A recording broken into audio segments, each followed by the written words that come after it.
আসসালামু আলাইকুম। সুপ্রিয় শিক্ষার্থীরা, আশা করি তোমরা সকলে নিজ নিজ বাসস্থানে ভালো আছো, সুস্বাস্থ্য নিয়ে আছো, পরিবার এবং পরিবারের অন্যান্য সদস্যদের এবং আশেপাশের সকলকে নিয়ে সুন্দর আছো, ভালো আছো। করোনার এই সংকটকালীন সময়ে আমরা সবাই চেষ্টা করছি জাতীয় স্বাস্থ্যবিধি মেনে এবং সামাজিক দূরত্ব বজায় রেখে জীবনযাপন করতে। বরাবরের মতোই উপস্থিত হয়েছি ঢাকা কলেজ অনলাইন ক্লাস কার্যক্রমে। আমি আব্দুল্লাহ শরীফ, প্রভাষক, ইতিহাস বিভাগ, ঢাকা কলেজ। তৃতীয় বর্ষে যারা শিক্ষার্থীরা রয়েছে সকলের সুস্বাস্থ্য কামনা করছি এবং নতুন একটি আলোচনার বিষয় নিয়ে আজকে তোমাদের সামনে উপস্থিত হয়েছি। পশ্চিম এশিয়ার ইতিহাসের আজকের আলোচনার যে বিষয় সেটি হচ্ছে সুলতান আব্দুল মজিদ ও তার সংস্কার। আমরা প্রথমেই জানবো সুলতান আব্দুল মজিদ কে ছিলেন এবং তার রিফর্মস বা সংস্কারই বা কি কি ছিল। চলো শিক্ষার্থীরা আজকের আলোচনা শুরু করা যাক। সুলতান আব্দুল মজিদ 1839 থেকে 1861 সাল পর্যন্ত শাসনকালকে তানজিমাত বা সংস্কারের যুগের জন্য অটোমান সাম্রাজ্যের ইতিহাসে বিখ্যাত হয়ে আছেন। অর্থাৎ তানজিমাত বা সংস্কারের যুগ যাকে বলা হচ্ছে সেই যুগটি ছিল মূলত সুলতান আব্দুল মজিদের যুগ। অর্থাৎ 1839 থেকে 1861 সাল পর্যন্ত যে শাসনকাল তাকেই বলা হচ্ছে তানজিমাত বা সংস্কারের যুগ। সুলতান আব্দুল মজিদ তুরস্ককে মধ্যযুগীয় ব্যবস্থা থেকে আধুনিক পর্যায়ে রূপান্তরিত করতে বিভিন্ন সংস্কার সাধন করে তুর্কি সাম্রাজ্যের ইতিহাসে স্মরণীয় হয়ে আছেন। তার পূর্ববর্তী সুলতান তৃতীয় সেলিম ও দ্বিতীয় মাহমুদ যে সংস্কারগুলি পদক্ষেপ গ্রহণ করেছিলেন তা আব্দুল মজিদ পূর্ণ সফলতার সাথে অর্জন করতে সক্ষম হন। তো দেখা যাচ্ছে যে সুলতান আব্দুল মজিদ তার পূর্ববর্তী যে শাসকরা যারা ছিল, যে সুলতান যারা ছিল, তারা যে রিফর্মস এর মধ্য দিয়ে অর্থাৎ সংস্কারের মধ্য দিয়ে অটোমান সাম্রাজ্যকে আরো যুধিষ্ঠির করতে চেয়েছিল, আরো শক্তিশালী করতে চেয়েছিল, তারই প্রমাণ পাওয়া যায় তানজিমাতের যুগে বা সংস্কারের যুগে, অর্থাৎ সুলতান আব্দুল মজিদের শাসনকালে। আচ্ছা, আসা যাক যে তার সংস্কার যেগুলো ছিল সেগুলো নিয়ে একটু বিস্তরভাবে আলোচনা করি বা একটু জানার চেষ্টা করি। প্রশাসনিক সংস্কার যদি বলি তাহলে দেখা যাচ্ছে যে সুলতান আব্দুল মজিদ প্রশাসনের সংস্কার সাধনের জন্য একটি রাষ্ট্র পরিষদ গঠন করেন। প্রাদেশিক শাসন ব্যবস্থার পরিবর্তন এবং প্রদেশগুলোকে সাহায্য করার জন্য প্রত্যেক প্রদেশে একটি করে, আবার বলছি, শাসন ব্যবস্থাকে সুসংহত করার জন্য, প্রাদেশিক শাসন ব্যবস্থাকে আরো জোরালো মজবুত করবার জন্য, শাসন গঠন করার জন্য প্রত্যেকটি প্রদেশে একটি করে সাধারণ পরিষদ স্থাপিত করেন বা গঠন করেন এবং পুলিশের যে সংস্কার সাধন তাদেরকেও তিনি জনসাধারণের শান্তি ও যানবাহনের নিরাপত্তা বিধানের জন্য তাদেরকে নিয়োজিত করেন। এবার আসা যাক আর কি সংস্কারের মধ্যে তার কাজগুলো ছিল। সাম্রাজ্যকে পুনর্জীবিতকরণ করেছিলেন কিভাবে? সুলতান আব্দুল মজিদ প্রবর্তিত তানজিমাতের প্রধান উদ্দেশ্য ছিল অটোমান ধর্ম, সরকার, জাতি এবং সাম্রাজ্যকে পুনর্জীবিত করা।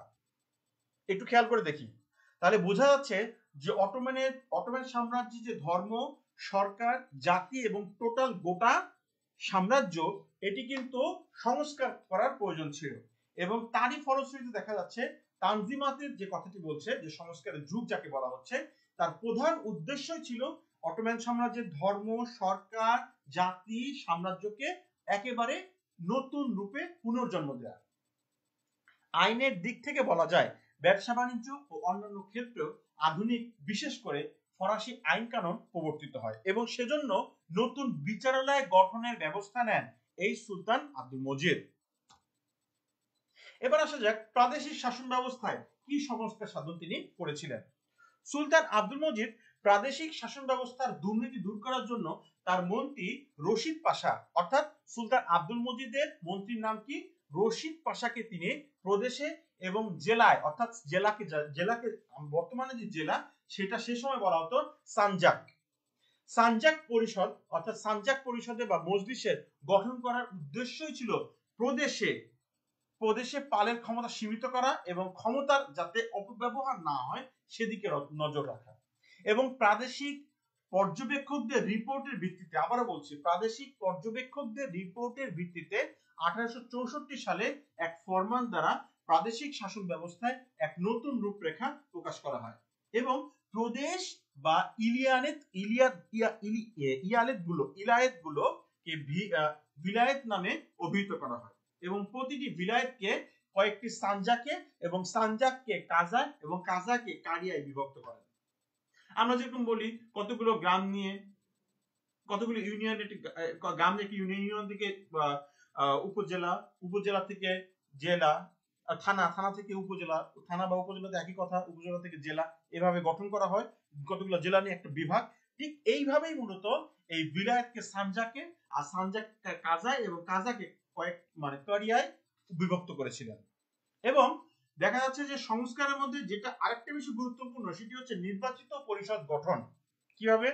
সুলতান আব্দুল মজিদ উজির রশিদ পাশার চেষ্টায় প্রতিটি প্রদেশে দুইজন করে, আবারও বলছি, প্রতিটি প্রদেশে দুইজন করে গণ্যমান্য ব্যক্তির সমন্বয়ে একটি নির্বাচন পরিষদ গঠন করেন এবং অ্যাসেম্বলি অফ প্রভিন্সিয়াল নোটেবলস গঠন করা হয় এবং উক্ত সদস্যবৃন্দ 8 মাস বিভিন্ন প্রদেশে প্রদেশে তদন্ত করে প্রশাসনের দোষগুলো অনুসন্ধান করবেন এবং সংস্কারের পরামর্শ দিবেন এবং তা প্রস্তাব আকারে প্রদান করবেন।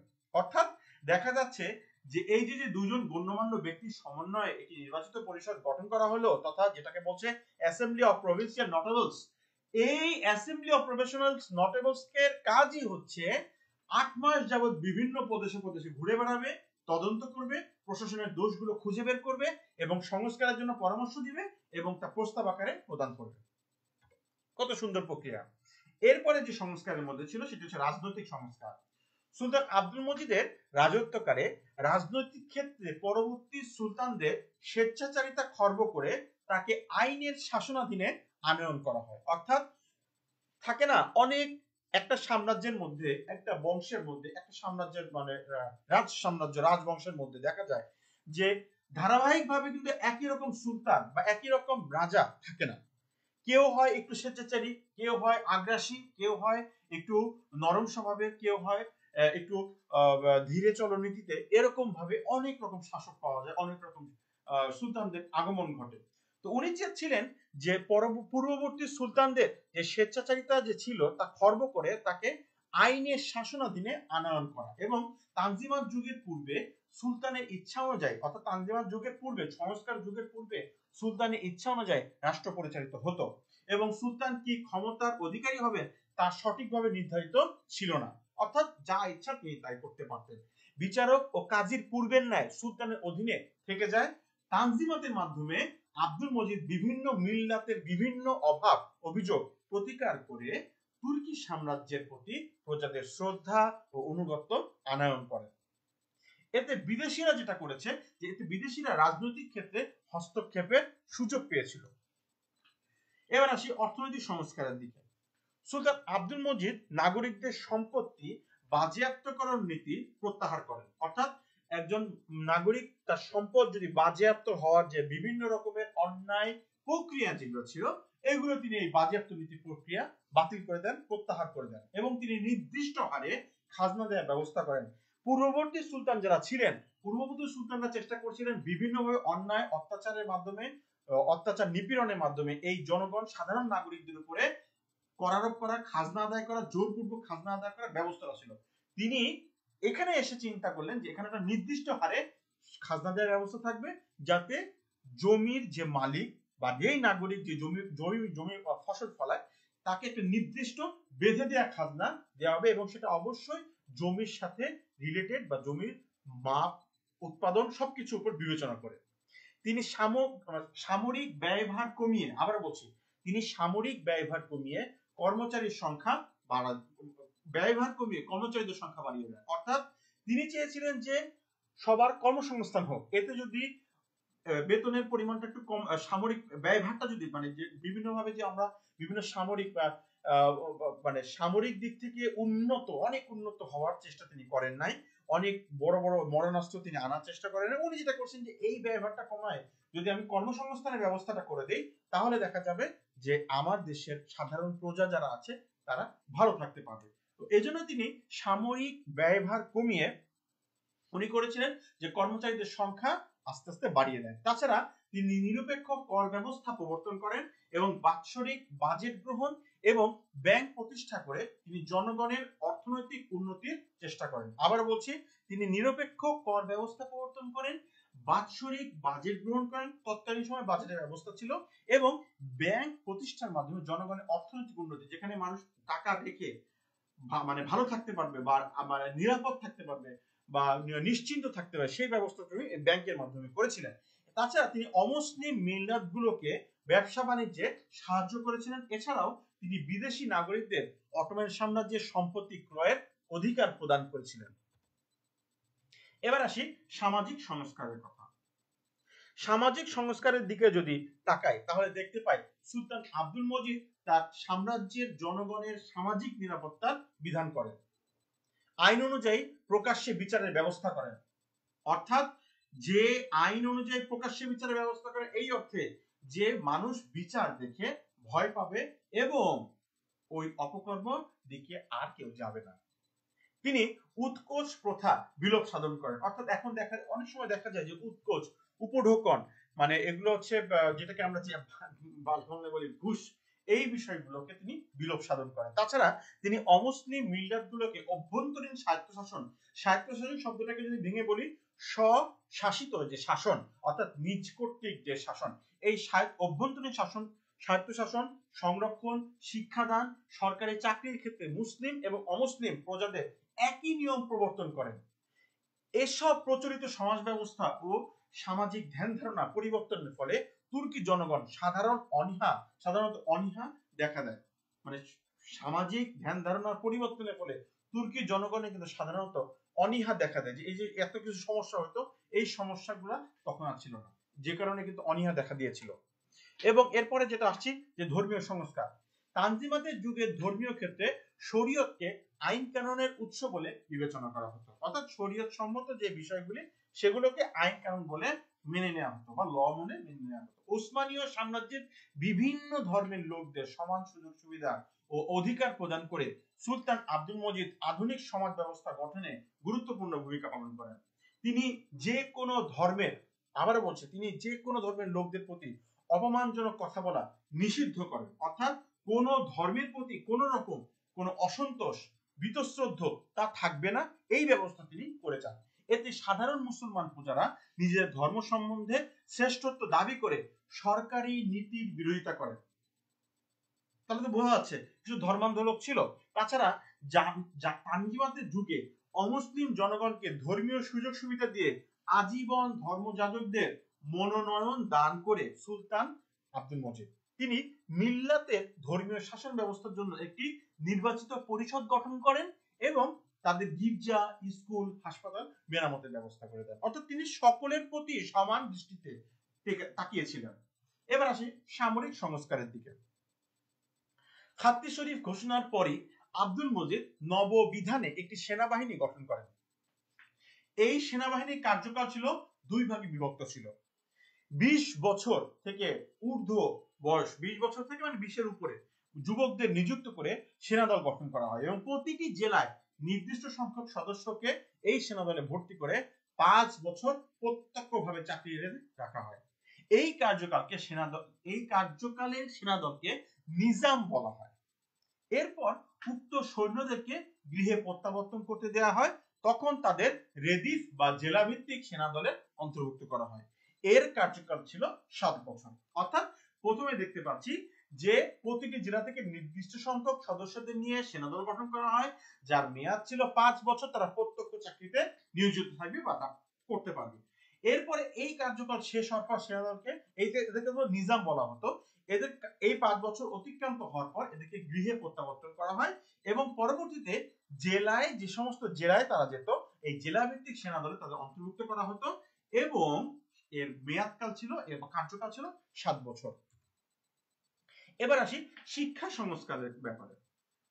তানজিমাতের যুগে অর্থাৎ আব্দুল মজিদের রাজত্বকালে শিক্ষা ব্যবস্থায় উল্লেখযোগ্য সাফল্য অর্জিত হয়। এ সময় অনেক মাধ্যমিক স্কুল স্থাপন করা হয় এবং এগুলোতে আধুনিক জ্ঞান বিজ্ঞান পড়ানোর উপর জোর দেওয়া হয় এবং 1859 সালে একটি প্রশাসনিক প্রশিক্ষণ, আবার বলছি 1859 সালে একটি প্রশাসনিক প্রশিক্ষণ বিদ্যালয় স্থাপন করা হয় এবং শিক্ষায়তনের সব ধর্মের লোক ভর্তির সুযোগ পায়।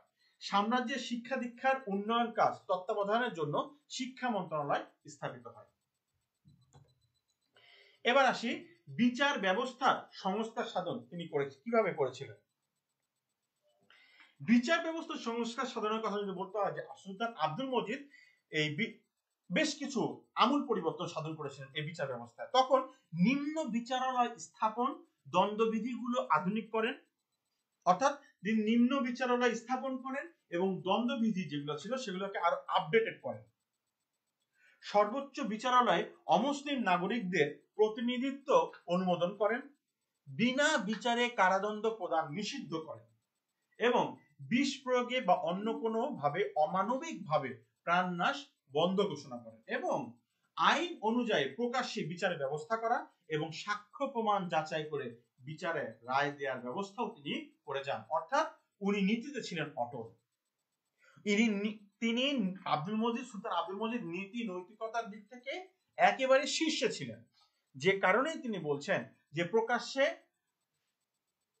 বিচারের ব্যবস্থা করতে হবে, যারা অমুসলিম তারাও বিচারের সুযোগ সুবিধা পাবে, নিম্ন বিচারালয়গুলো স্থাপিত হবে, দ্বন্দ্ববিধিগুলো আপডেটেড বা আধুনিকীকরণ করা হবে এবং বিনা বিচারে কারো প্রাণদণ্ড নেওয়া হবে না, বিষ প্রয়োগে বা অন্য কোনো অমানবিক ভাবে কারো প্রাণনাশের ব্যবস্থা করা হবে না, বন্ধ করা হবে এগুলা, এবং অমুসলিম নাগরিকদের প্রতিনিধিত্বের অনুমোদন তিনি দেন। তো সামগ্রিক আলোচনার প্রেক্ষিতে এতটুকু আমরা বলতে পারি বা আমরা এই জায়গায় আমরা উপস্থাপিত হতে পারি যে মিশরীয় যুদ্ধে তুর্কি বাহিনী শোচনীয়ভাবে পরাজিত হয় এবং এই অবস্থায় তুর্কি সুলতান আব্দুল মজিদ সিংহাসন আরোহণ করে অটোম্যান সাম্রাজ্য রক্ষা করার জন্য বিদেশি শক্তির সাহায্য কামনা করেন এবং তুরস্কের প্রশাসন ব্যবস্থায় নানা ত্রুটি বিচ্যুতি ছিল, বৈষম্যের বিরুদ্ধে অমুসলিম বা প্রজাবৃন্দের অভিযোগ ছিল, বিনা বিচারে শাস্তি প্রদান, ভূমি রাজস্ব আদায় দুর্নীতি, সুলতানের ইচ্ছা মতো সম্পত্তি বাজেয়াপ্ত প্রভৃতি নানা দোষে প্রশাসন দুষ্ট ছিল। এই অবস্থায় সুলতান আব্দুল মজিদ শক্ত হাতে শাসন সংস্কার করেন এবং সাম্রাজ্যের ভিত্তিকে সুসংহত করেন। তো এই ছিল মূলত আমাদের আজকের আলোচনার বিষয়, যে সুলতান আব্দুল মজিদ এবং তার সংস্কার সমূহ। তো সকলকে একটি কথাই বলতে চাই যে সুলতান আব্দুল মজিদ এবং তার সংস্কার সম্পর্কে একটা বিষয় তো পরিষ্কার, যে তানজিমাতের যুগ ছিল মূলত সুলতান আব্দুল মজিদের যুগ, অর্থাৎ সংস্কারের যুগ। এই সংস্কারটি ছিল মূলত প্রশাসনিক, রাজনৈতিক, তারপরে অর্থনৈতিক, তারপরে শাসন সংক্রান্ত এবং সর্বস্তরের মানুষের, সর্বস্তরের প্রজাদের, সর্বস্তরের জনগণ নাগরিকদের উন্নয়নের জন্য পজিটিভ চিন্তা থেকে সুলতান আব্দুল মজিদ সর্বাত্মকভাবে চেষ্টা করে গেছেন এবং তার সংস্কারগুলি আজও কিন্তু অনেকের কাছে একেবারে লক্ষণীয় এবং অনুসরণীয়। তিনি তৎকালীন সময় বাজেটের ব্যবস্থা করেছেন, এটা কিন্তু মানে অত্যন্ত সাফল্যের কথা। বাজেট প্রণয়নের ব্যবস্থা তিনি করেছিলেন। তৎকালীন সময় সামরিক ব্যয়ভার কমিয়ে মানুষ যাতে কর্মসংস্থানের সৃষ্টি হয়, মানুষ যাতে চাকরি পায়, সেই ব্যবস্থাটুকু কর্মচারীদের সংখ্যা তিনি বাড়িয়ে দিয়েছিলেন। এরপরে কি করছেন, শিক্ষা ব্যবস্থায় আমূল পরিবর্তন এনেছিলেন। আইন বা শাসন ব্যবস্থায় যে আইনগুলো ছিল সেই আইনগুলো আধুনিকীকরণের জন্য তিনি চেষ্টা করেছেন এবং সর্বোপরি তিনি চেষ্টা করেছেন হিন্দু মুসলমান উভয়ের যে বিচার প্রার্থনা বা বিচার প্রাপ্তির ক্ষেত্রে সর্বোচ্চটুকু তিনি দিয়েছেন এবং সর্বোচ্চ সুযোগটুকু তিনি দিয়েছেন। এবং এ থেকে প্রতীয়মান হয় যে সুলতান আব্দুল মজিদ এবং তার সংস্কার ইতিহাসে এবং সর্বজন স্বীকৃত। তো আজকে এই পর্যন্তই। তো একে বারবারই একটি কথাই বলতে হয়, আমরা একটা কঠিন সময়ের মধ্যে যাচ্ছি, কোভিড-19 এর এই করোনা সংকটের সময়। আমরা সবার জন্য দোয়া করব, বিশেষ করে দোয়া করব আমাদের নিজেদের জন্য, আমাদের স্যার ম্যাডাম, এছাড়া আমাদের তোমাদের বন্ধু বান্ধব যারা, তার জন্য তোমরা দোয়া করবে। এবং তোমার কলেজে যারা কর্মচারী আছে তারাও কিন্তু অনেকে আছে অসুস্থ, তাদের জন্য তোমরা দোয়া করবে। আমাদের প্রিন্সিপাল স্যার এবং শিক্ষক পরিষদের সম্পাদক থেকে শুরু করে আমাদের বিভাগীয় প্রধান সহ সকল শিক্ষক যারা আছেন ঢাকা কলেজের এবং আমাদের বিভাগের সকল শিক্ষকের জন্য তোমরা দোয়া করবে। কারণ আমরা এই সংকটটা পার হচ্ছি, আমরা কিন্তু সবাই সবার কাছে দোয়া চেতেই পারি। এবং একটি বিষয় না বললেই নয়, শীত বাড়ছে, আসো আমরা সবাই সবার প্রতি একটু সহানুভূতির দৃষ্টিতে তাকাই।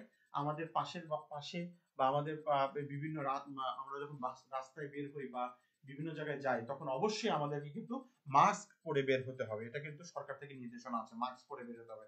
কোনো সরকারি অফিস বা যে কোনো বেসরকারি অফিসে যদি তুমি যাও, তাহলে দেখবে কিন্তু মাস্ক ছাড়া কিন্তু কোনো সেবা তুমি গ্রহণ করতে পারবে না।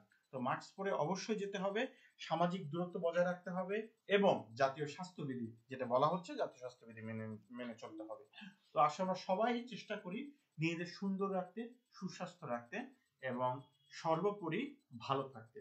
এবং পড়াশোনাটা এগিয়ে নিতে হবে, কারণ সামনে কলেজ কলেজ তো একটা সময় খুলবে এবং খুললেই কিন্তু পরীক্ষাটা শুরু হয়ে যাবে। আসলে আমরা সবাই এই পরীক্ষাকে সামনে রেখে আমরা ভালো করে একটু প্রস্তুতি নেই বাসায় এবং সবচেয়ে চেষ্টা করি নিরাপদে থাকতে, সুস্থ থাকতে। সকলকে অসংখ্য ধন্যবাদ, আমার জন্য দোয়া করবে। আসসালামু আলাইকুম।